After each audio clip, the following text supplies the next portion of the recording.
The government is pushing to introduce newer and cleaner fuels in a bid to tackle climate change. As part of this campaign, the government is pushing the use of LPG, CNG and flex fuel. The centre will make it mandatory for all vehicle manufacturers to make flex fuel engines after it gets the nod from the Supreme Court of India, Union Minister for Road Transport and Highways Nitin Gadkari said recently. In another event, he said that manufacturers will be fined if they do not comply with this initiative. So, what is this flex fuel? Here's all you need to know. Flex fuel or flexible fuel is a combination of petrol and methanol or ethanol. It is popular in Canada, Brazil and the US. Flexible fuel vehicles have an internal combustion engine and can operate on petrol and a blend of petrol and ethanol. The engines in these vehicles is the same as the one found in a conventional petrol-only vehicle, but some ethanol-compatible components are needed in them. In India, the blend will be 20 to 85% ethanol. Here are some pros and cons. The biggest benefit is that the use of ethanol-blended petrol decreases harmful emissions like carbon monoxide, hydrogen carbons and nitrogen oxides. Hydrocarbon emissions are reduced by 20% with ethanol blends compared to petrol only. If the vehicle uses E20 fuel, carbon monoxide emissions fall 50% lower in two-wheelers and 30% lower in four-wheelers. Another benefit is that blending will help ease oil import bills.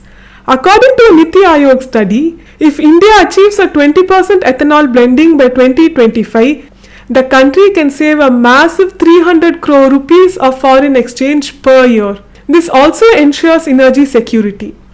However, fuel efficiency will take a small hit.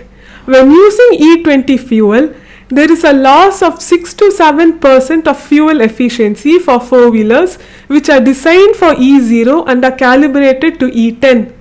The loss is about 1 to 2% for four-wheelers that are designed for E10 and are calibrated for E20. The loss is 3 to 4% for two-wheelers designed for E0 and are calibrated for E10. The Niti Aayog has proposed tax incentives to compensate for this drop in efficiency. There are also some issues with storage, as we don't know whether E10 and E20 will have to be stored separately and whether they need separate pumps. Ethanol is a renewable biomass made from sugarcane and other crops with a heavy starch content. These crops are usually water intensive and are used as food. Take sugarcane as an example.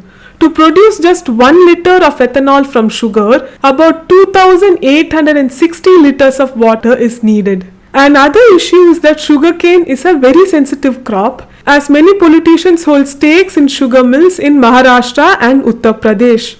The production of ethanol from other crops is still relatively small, and the Niti Aayog has suggested that the government produce it using other cereals like maize. It also suggests the use of second generation biofuels. Is the government's target achievable? The target is not a pie in the sky.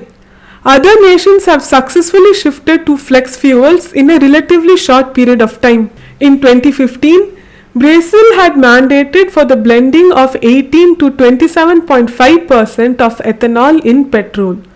And now, 27 million flex fuel vehicles are running on the roads of that country. The Brazilians are also flexible when it comes to the mix.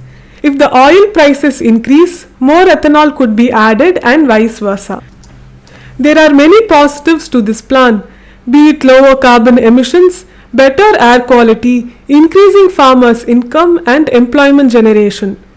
But the reality is that we have a long way to go, as only 2% of the transport sector's fuel requirements are met by biofuels currently.